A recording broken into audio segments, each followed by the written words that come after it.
Hello friends, আজকে চলে এসেছি একটা চিড়ের পোলাওয়ের রেসিপি নিয়ে। নিরামিষ চিড়ের পোলাও। যেহেতু নিরামিষের দিনে বানাচ্ছি শনিবারে, তাই জন্য এটা পেঁয়াজ পড়বে না। শুধু শুধু দেখো, গাজর কুচি, কড়াইশুঁটি, বিম কুচি, কারি পাতা কুচি, তারপরে কাজু বাদাম, চীনা বাদাম, আর বেশ ভরপুর কাঁচা লঙ্কা নিয়ে নিয়েছি। চিড়েটাকে বেশ ভালো করে ধুয়ে তার মধ্যে নুন, হলুদ, চিনি দিয়ে মাখিয়ে রাখলাম। আমার ঘরে এই চিড়েটা হচ্ছে অর্গানিক চিড়ে। চিড়েটা এতই ভালো যে ধুলে পেটপেটিয়ে যায় না। বেশ দু তিনবার ধোয়ার পরে কিন্তু একটু জল ছিটিয়ে জল জল ভাব তলায় রেখে দিয়ে তারপরে বেশ সুন্দর বড় বড় মোটা মোটা হয়ে ওঠে ফুলি ভেপে। কড়াইতে তেল দিয়ে দিয়েছিলাম, দিয়ে তিনটে মতন, দেখতেই পাচ্ছ, এলাচ নিয়ে একটু চারটে এলাচ নিয়েছি, একটু থেতো করে নিয়েছি। একটা শুকনো লঙ্কা, 1 ইঞ্চি ওই দারচিনি, একটু লবঙ্গ, আর দুটো ছোট ছোট তেজপাতা। বড় হলে একটা দিলেও চলতো, যেহেতু আমার তেজপাতাগুলো ছোট, তাই জন্য আমি দুটো দিয়েছিলাম। আর দিয়ে দিলাম সমস্ত কিছু তেলে দিয়ে দিয়েছি, এবং তার মধ্যে একটু জিরে পোড়া দিলাম।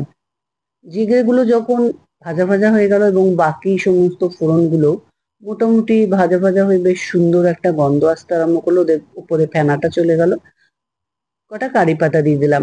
একটু গ্যাসটা কমিয়ে দিলে ভালো হয়, কেননা কারি পাতা ভীষণই ছেটে, তোমরা সবাই জানো।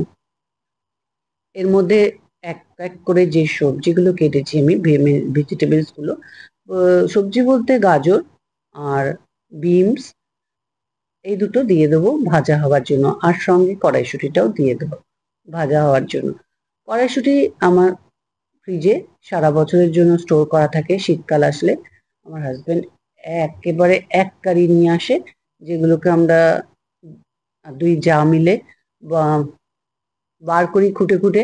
তারপরে সেগুলোকে বড় বড় বোতলে করে ফ্রোজেন করে ফ্রিজে রেখে দিই নিজেদের। তারপর দেখো দেখতে কি সুন্দর লাগছে। এর মধ্যে নুন আর হলুদটা দিয়ে এগুলোকে একটু ভাজা করে নিলাম। বলে রাখি, যদি ইউটিউব থেকে দেখো আমাকে, আমার রান্নাটা যদি ভালো লেগে থাকে, বা আমার অন্য ভিডিও যদি তোমরা দেখে থাকো, তাহলে একটু সাবস্ক্রাইব করেই দিও। আর যদি দেখো, পাশে বাদামগুলো একটা কড়াইতে ভাজতে বসিয়ে দিয়েছি, হালকা করে ভাজা করে নেব। আর যদি ফেসবুক থেকে দেখে থাকো, তাহলে কিন্তু একটা ফলো করে রেখো আমার ভিডিওটা, তাহলে পরপর ভিডিওগুলো তোমরা দেখতে পাবে। আর একটু শেয়ার যদি করে দাও, তাহলে অন্য লোকেরাও দেখতে পাবে। দেখো, এই যখন বাদামটা ভাজা ভাজা হয়ে গেছিল, তখন কাজু বাদামটাকেও দিয়ে দিলাম। আর এর মধ্যে আমি কিশমিশও দিতে পছন্দ করি। যদি তোমরা পছন্দ করো কিশমিশ দিতে পারো, কিন্তু আজ আমি কিশমিশটা দেবো না, কারণ কিশমিশটা আমার ঘরে দু তিনজন পছন্দ করে না। আর চিড়েটাকে তো তোমরা দেখেইছিলে, নুন, হলুদ আর চিনি দিয়ে ভালো করে মেখে রেখেছিলাম।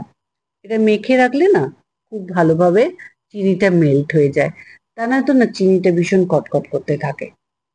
আর এটা যেহেতু নিরামিষ পোলাও, চিনির পরিমাণটা কিন্তু একটু বেশি থাকবে, কিছু করার নেই, ডায়েট করা চলবে না, তাহলে কিন্তু খেতে টেস্ট হবে না। সবজিগুলো, যে ভেজিটেবলস গুলো ভাজা হচ্ছিল, সেই ভেজিটেবলস গুলো দিয়ে দিই মধ্যে। চিড়েটা দেখো কত সুন্দর, কনসিস্টেন্সিটা দেখতে পাচ্ছ তো কত সুন্দর, না গলে গেছে না শক্ত আছে চিড়েগুলো। এরকমই থাকে, যদি অর্গানিক চিড়ে ইউজ করো এরকমই থাকে। বাজার থেকে যে লুজ চিড়েগুলো, তাই দিয়ে কিন্তু পোলাও ভালো হয় না। এবারে ভাজা বাদাম, 2 রকমের বাদাম ওর উপরে দিয়ে দিলাম, দিয়ে তারপরে এটাকে খুব ভালো করে মিক্স করে নেব। ভালো করে মিক্স করার পরে দিয়ে দেবো এর মধ্যে একটু ঘি, আর একটু গরম মশলার গুঁড়ো। যদিও ফোড়নে গরম মশলা আছে, কিন্তু সেই সেন্টের থেকে পরে একটু ডাইরেক্ট দিলে টাটকা ভাবে খুব ভালোই লাগবে। আর সঙ্গে কিন্তু দিয়ে দেবো ধনেপাতা কুচি। ধনেপাতা কুচিটা কিন্তু মাস্ট। আর এর মধ্যে এর থেকে বেশি কিছু দেওয়ার প্রয়োজন পড়ে না। যদি তোমাদের ইচ্ছা করে, তাহলে আরেকটা কড়াইতে আমি যেটা করেছিলাম, একটু সর্ষেও পোড়া দিয়ে দিয়েছিলাম। বেশ সর্ষেটা চটচট করে ফুটে উঠলো। ফুটে ওঠার পরে আর এর মধ্যে টাটকা কারি পাতার গন্ধ যদি পেতে চাও, সেটাও ছটা দিয়ে দিতে পারো। দিয়ে এই তৈরি হওয়া রেসিপিটার উপরে ছিটিয়ে দিলাম। তেলটা আর দেবো না, কারণ এর মধ্যে অলরেডি তেল দেওয়া আছে, আর সঙ্গে তো ঘিটা দিতেই হবে, তা না তো সেন্ট বা টেস্টে দুই রকমের ব্যালেন্সটাও হবে না। তাই জন্য শুধু সর্ষেগুলো অল্প তেলের মধ্যে চটচট করে ফুটে যখন ফোড়নটা তৈরি হয়ে গেল, এর মধ্যে দিয়ে দিলাম এবং নাড়াচাড়া করে বেশ ঘিটা দিয়ে দিলাম। ঘিয়ের পরিমাণটা একটু বেশিই দিয়েছিলাম, যদি না ইচ্ছা করে এতটা ঘি খেতে তোমরা আর একটু কম দিতেই পারো। আর সঙ্গে একটু গরম মশলার গুঁড়ো ছিটিয়ে দিয়েছিলাম। দিয়ে আমার রান্নাটা কমপ্লিট হয়ে গেছিল।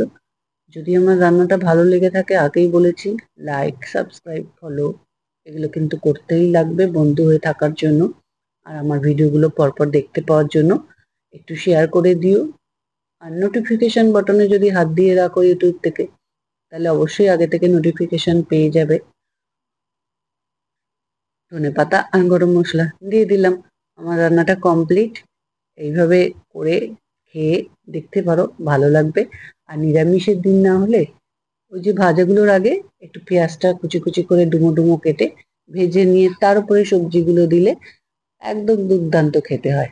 দেখো, আমার পরিবেশন করেও তোমাদের দেখাচ্ছি, খুব ভালো হয়েছিল।